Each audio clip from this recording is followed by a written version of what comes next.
By the way, this is not a dark screen, this is a black slide. Why do I put black slide here? Because I want to stop. Before I move on, I get a break, make sure that you get this before I move on. And this is something I recommend for every instructor. If you have a class that is like 50 minutes, divide it into 3, 4 chunks. We call it chunking. So make it small pieces that they can digest. If you keep going for an hour, they're not going to get much. Make sure you divide it into small pieces, digestible pieces. Like if we like to give the example, can you eat a cow or a camel? Can you? Yes or no? Can you eat a camel? Can you? Exactly, you cannot eat the whole camel at once. But if you cut it to small pieces, you can eat it. You can digest it. And that's exactly what happened with a big lecture. If you divide it into small pieces, student can get it. If you give them the whole camel, get maldigestion. So yeah, that's my technique for this. So now let's go for the first step. Prepare your students. And that's really very important. How to prepare your students. Remember we talked about active learning? So if they have no idea about active learning, you never practice active learning in a class. You've been lecturing for the whole time, and now you want to introduce this in the middle of the semester. What do you expect is going to happen? Resistance. They wouldn't accept it. What happened to you, Dr. Muhammad? Are you sick today or something? Why are you doing this? We've been sitting here listening for the last 7 weeks. What happened? They're not going to accept it. So the solution, if you are thinking about doing any flipping in your classroom, even for one lecture, you need to introduce active learning day 1. Yes. So make sure that they do something on the first day of class. Actually, how most people use the first day of class time? Orientation. Maybe go through the syllabus, everybody goes home. Right? That's what happens. Sometimes, okay, welcome everyone, my name is so-and-so, go home. Next week we'll meet. Does this happen? So if you do this, then you set the stage that there will never going to be any activity in this class. You need to actually get them to do something on the first day of class on the materials. What is your first lecture? Use part of it on the first day of class. Ask them to get into groups and maybe discuss part of that first lecture. Talk about it. Read something. Talk to one another. Should we start with this course syllabus? Well, exactly. You can actually ask him to divide the syllabus into small pieces. Each group take part of it, talk about it, and then share. Answer each of the questions. That will let them know that they should be active in this class. It's not like, here's the syllabus, I'll see you next week. So you need to do this very early on. You should build community. What do we mean?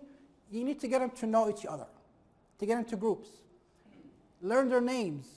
Have them learn each other's names. Have you ever done this before? A small class. If you have a reasonable number of class, like maybe 30, 40, you can do it. I tried to memorize everybody's name on the first session. And it's not impossible, believe me. 45 students. I reached that standard of I could recite 45 names on the first day of class without looking. And there is a technique for that. We can talk about it later, but at least try to get some names of some of the students and use those names. So if you call them, you see Muhammad, talk to Ibrahim, and now let's share. So if you call students' name, they know that you know them. And they will be willing to accept from you actually more. And they will be willing to come to class because now they know somebody. So you need to start this early. I do something, do you have Blackboard here, right? Do you actually use it for assignments or readings or anything? Okay. What I do we have Canvas. It's like Blackboard. I make an assignment called Virtual Introduction. Before come to class, go to this discussion board, introduce yourself. What's your name? What is your background? In like 2 lines. And everybody will do that. And post a picture of yourself, recent picture of yourself on that place. So I would know everybody will be able to see who's in class, what is their background, even before they come to the first day of class. And I would give them like maybe 2 points for doing that. Well, not really, because you don't have to memorize. You're not talking about 300-400 people. I'm talking about average class size of like 30 to 40 people. Second, make it clear in your syllabus. If I'm going to do a flipped classroom, I need to make sure the students know that. It's not a surprise, you know. Even if I'm going to do 1 class, I would let them know, well, the 3rd week we will be doing a flipped class model, which is given the definition, blah, blah, blah, and here it is. I need you to be prepared for this. You're going to read before coming to class, and you do a quiz when you come in, and so forth. It's not a surprise. They know it. Halloween party, huh? Not that far. But I'm telling them, they know it is going to happen. It's not a secret. I also want them to know that teamwork is really important. When you go to a job market, you're not going to be working by yourself. You're going to work with other people. So you need, I remember somebody said, develop communication skills. Yes, you're going to develop some communication skills, how to interact with other people. That's an important skill to have. Soft skills, somebody mentioned that. It's important to develop the soft skills because it's very important in the workplace. If you cannot deal with other team members, you'll be in trouble. You could lose your job. You need to handle working with people you don't like. Well, also, Harmony between the group or well, sometimes, solve it by yourself. Sometimes it's imposed in you. say it again? Sometimes they impose in you people that you don't like to work with them. You have no choice. You have to cope up with them. Well, you have to cope with it. Sometimes you have to deal with it. And that's actually part of the model we're talking about at the end of today. It's called team-based learning. So actually you have to work in a team. Sometimes there's issues in the team. There's a problem between the team members. How do you hold that? How do you solve it? You have to deal with it. So basically show the value of group work. Why should we work in groups? A lot of people, when they do work in groups, they have issues, you know. I had bad experience working with group. William McKeechee, he got a book with a title called Teaching Tips. And Teaching Tips. Let me write it down. Yeah, it's a very good book. I would recommend it for you, really. It's called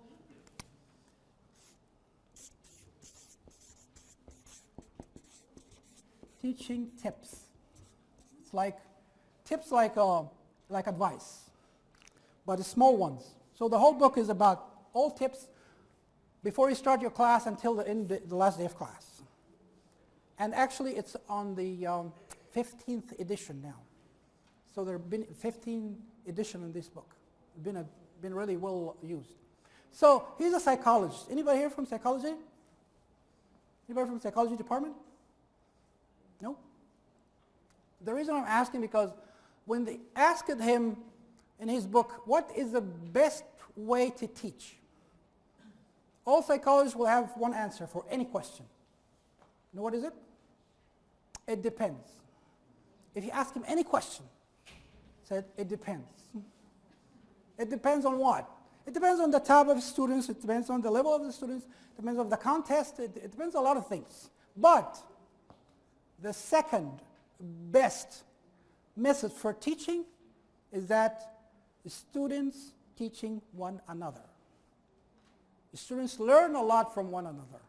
Believe it or not. When they talk to one another, they learn more than, I hate to say this, probably from the professor. Maybe they learn something wrong from his... No, but I mean,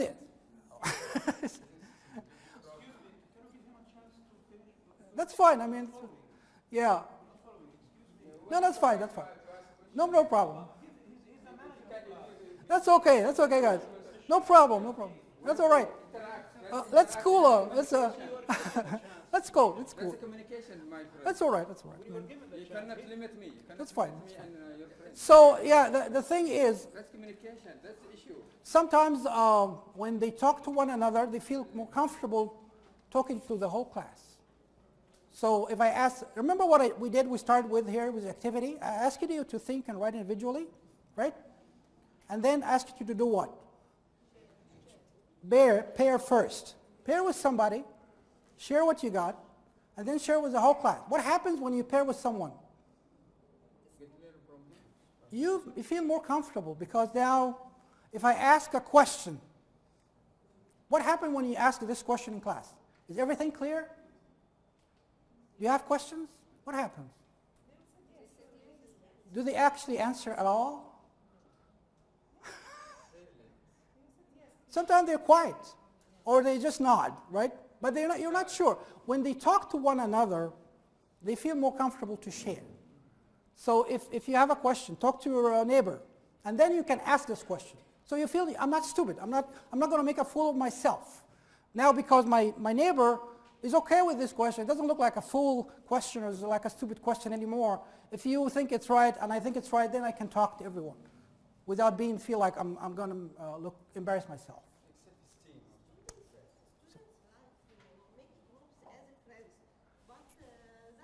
Yes, that's true, and there is a solution for that. And make sure that they don't select their own groups, and we'll get to this. So self-selected groups turns out to be social entities. They are not for learning anymore. So you shouldn't let them select their own groups. You should assign them in this group, but we'll get to this later, okay? But let's actually do a practical technique here to show the value of group work. Let's see. Cooperation among students. Let's see this. I'm going to show you, can you get into groups now, at least like 3 or 5? Can you get closer? Make groups of 3 or 4. Not necessarily from the same discipline, but get closer to become like 4 or 5 people together. All right? Yeah, get closer. It doesn't matter. I mean, it's okay. That's all right. Yeah, at least 3 or 4. The more, the merrier. The more, the better. Okay.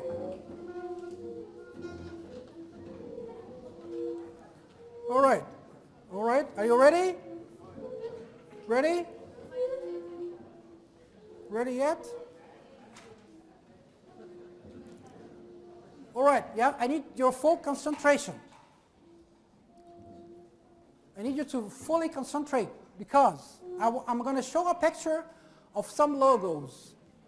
You know, like McDonald's, the M, and all these. So I'm going to show you this picture for 30 seconds, and I'm going to remove it. But there are conditions. There are conditions for this. I don't want you to talk to one another. I don't want you to talk to one another. I don't want you to take any notes. You're going to do this individually. You're not talking to anyone. Is this clear? So it should be very quiet. You're going to see the picture, focus on it for 30 seconds, and it will disappear. Is this clear? It's clear. I'm going to show the picture for 30 seconds, and then it will disappear. Ready? Okay. Don't talk. Just focus. Memorize as many as you can.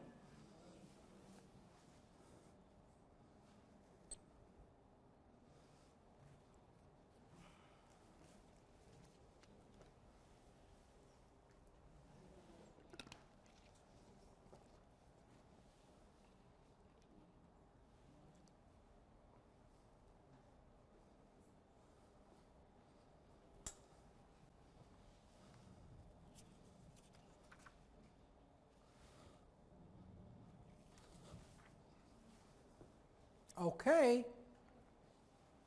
Now, go ahead, write down whatever you can remember, individually. Whatever number of logos you can remember, write them down.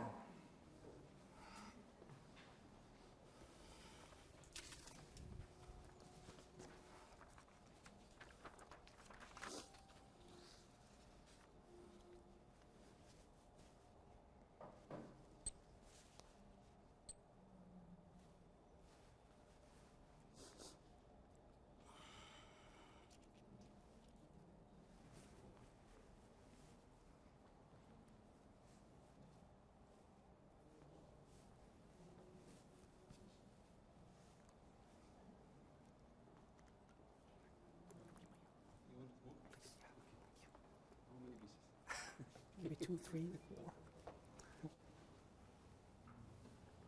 Are you done? Need more time? Okay.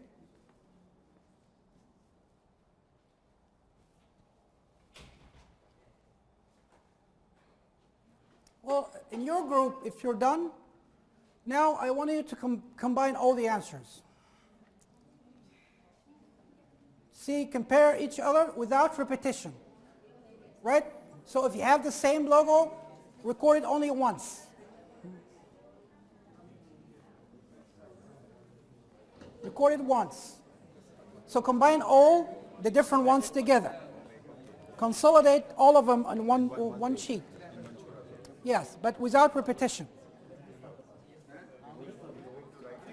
Write all the different ones you have. Write them out, all of them.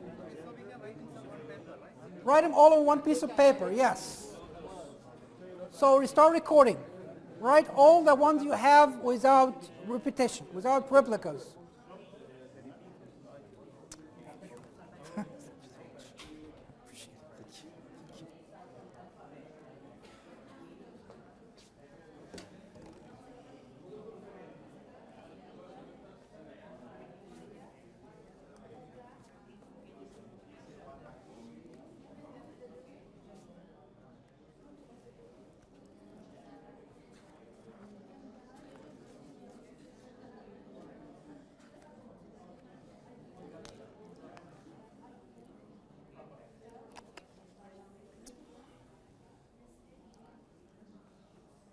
Anybody done?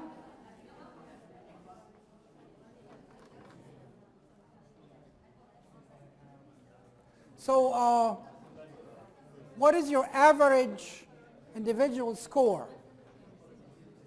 If you add your 3 scores like 7, 8, and 9, divide by 3, average is 8. Right? So what is your average score and what is your total score? You need one? Oh, okay. What's your average score and what's the total score? You're done? So what's your individual? They need, oh, they're out? Yeah, they need, there are more there? There's a, okay, what's your individual average? You mean how many numbers? No, I mean add your number, divide them by n. The average, like you got 7, you got 8, you got 9. We're in the process. Okay, and then what is your total number? Yes, your average is what? 5. 25. That's the average. No, that's total. Yeah, what's your average? 8? So, okay. So we got 8. So average is 8 and total is 25. What do you got here? 25. What's the average individual? What's the individual? How many ones you got? How many? No, individual each. How many you got each? 12. So you got 12. Total is what? Total is 26. And the individual? 10 to 14. Okay, 27.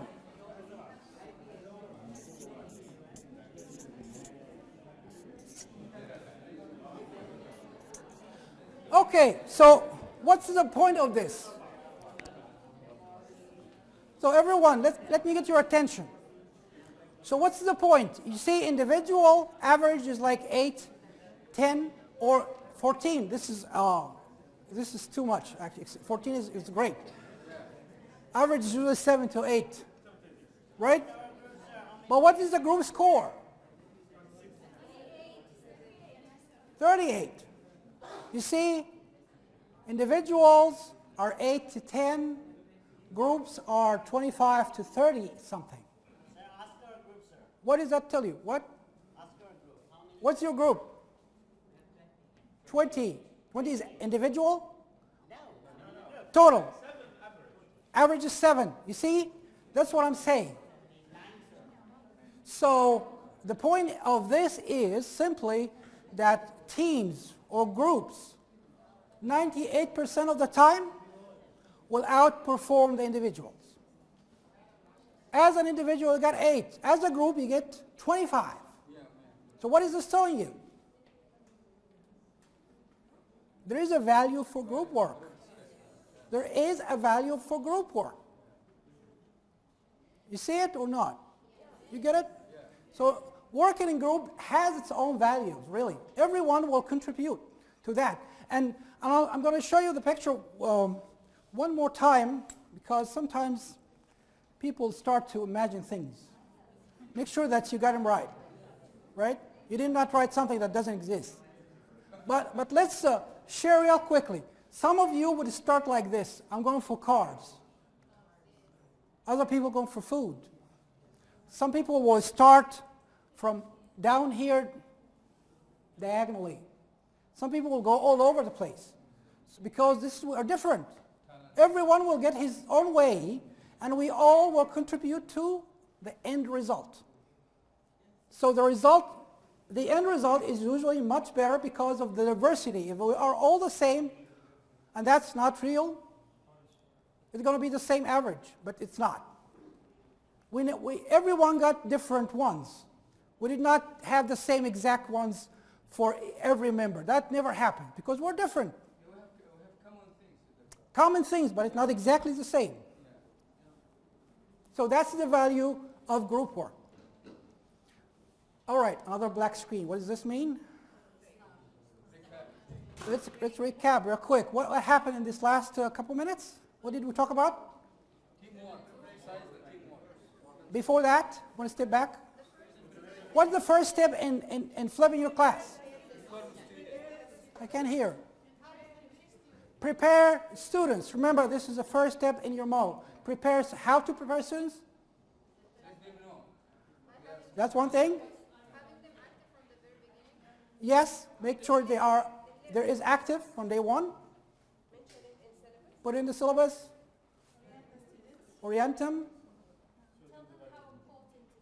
Yes, exactly. Maybe show them. You can use an exercise like that. Okay, now second step. Start small. Anytime you try something new, remember this.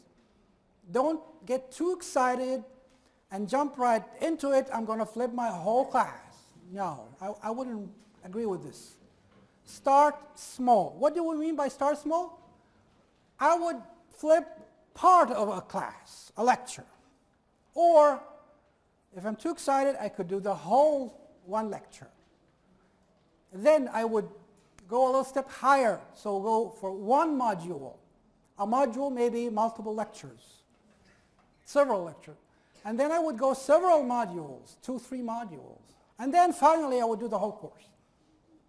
But remember, start what? Start small. Baby steps, that we say. So if something goes wrong, you're still okay. You lost part of a class. You didn't lose the whole semester. All right, so we start small. Before that, what we do? Prepare students. Start small. Third step, decide appropriate content. This is very important. If you're going to do one class, one lecture, I want to be careful. What is a good content of the course that I can use to flip? Not anything would work. So how would I decide? Well, ask yourself these questions. Is there something, is there a question? Is there something they should do? They need time to do in class.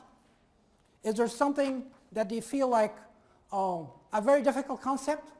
So every year you get students making the same mistake. Then there's probably something with this concept, they don't get it. So maybe you need to think about that concept as a good candidate for flipping, because you need to spend more time in class for that. Make it clear. Or sometimes you're doing an activity in class and it's very rushed, so quickly, maybe you need more time. So that would be a good topic to flip. Something they need to practice for a big project. And you would rely on them doing this at home, but you really want them to do this in class because you want to make sure they're doing it right. You have this handout in your notebook. Please go get this one.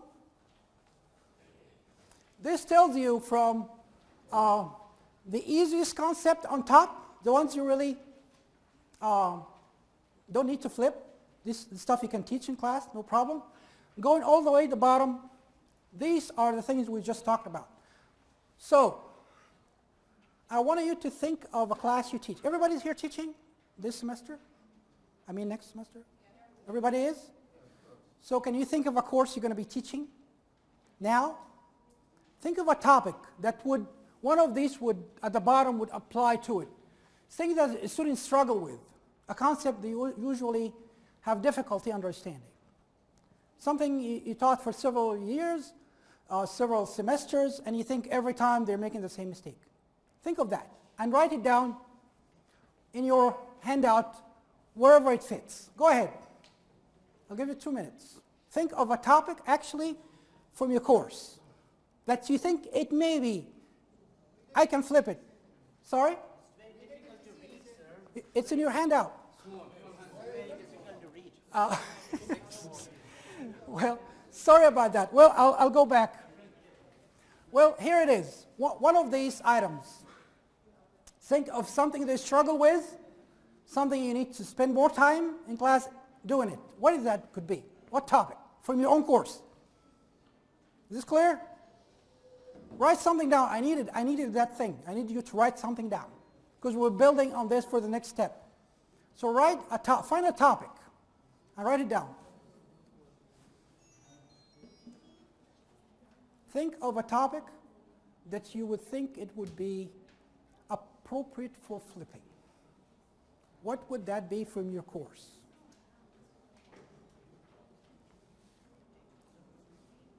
And I need you to write it down. And keep it. Don't lose it.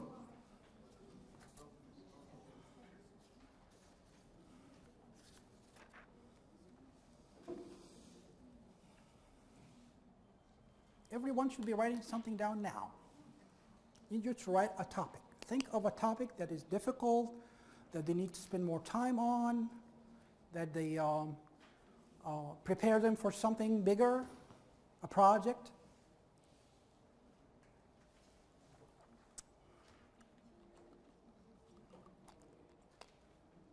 Anybody done? Anyone done? Anyone done? No? So,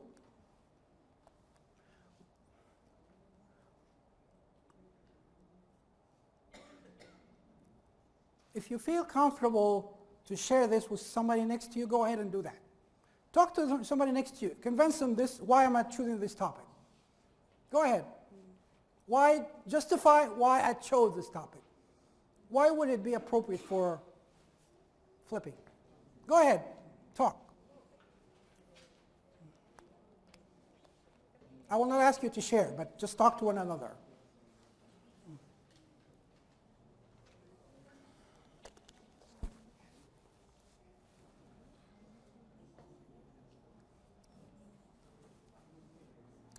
You're not talking. You need to be talking now to somebody next to you about what topic you chose. You guys talking?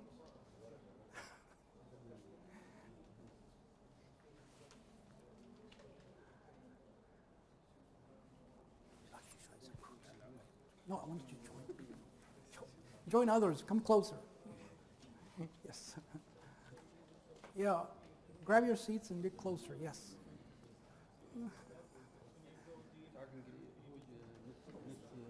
Come only recording. Oh, okay, I see. Okay, no problem. It's okay. Sorry. Start to share. Go ahead and talk to one another. Share what you got. I'm not going to ask you what is it. Just to talk to one another about this topic you chose. It's hard to decide for a specific topic. Yes. Oh, think by of name, maybe something general. think of a journal. Something general. Yeah. Think of something general you can flip. A general concept you want to flip. That's easier.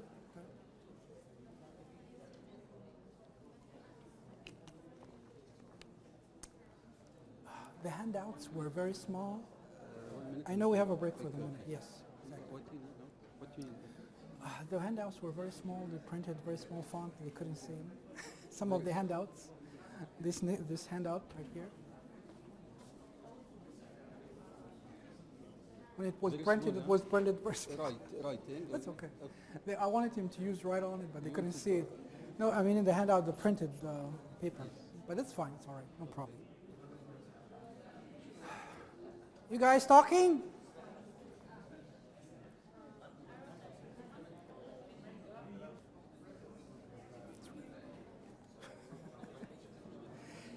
Well, I hate to interrupt you. I know you're excited about this. But there is a break. You could stay and talk or go get your break. Okay.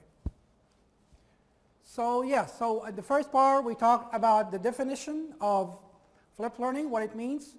Students to do the homework or get exposed to the material before class, come to the class to apply with feedback. Then we talk about some of the benefits of doing this with deeper learning, more engaging, interactive, students active learner responsible for their own learning, and so forth. Now let's start to talk about how to apply this model with preparing students first, getting them engaged from day one, become an active learner, then it starts small. Don't do the whole course, just with maybe one lecture or half a lecture. And then choose the appropriate content. Because not all the content would be appropriate for being flipped. The content should qualify by being some concepts are difficult, that probably I should spend more time in class having students do something to tackle this topic. Something they're always confused with. I want to make sure to clarify this confusion by exposing them to that material before class and then come to class and do more work and give feedback on the spot.